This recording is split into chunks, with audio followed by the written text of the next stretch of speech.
We're going to cook a tailog mga palangga for breakfast. Kainit na.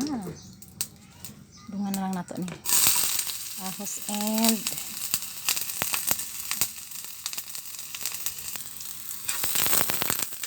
napagod na ang atong lamas. Dungan na to ang atay. Mag-atay lang.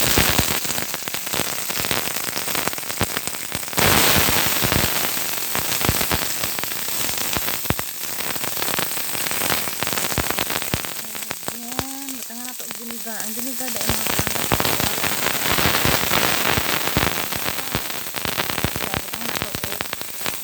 optional lang ang vinegar ha, pwede wala, pwede na yun. Lagyan natin ng tuyo, paminta, and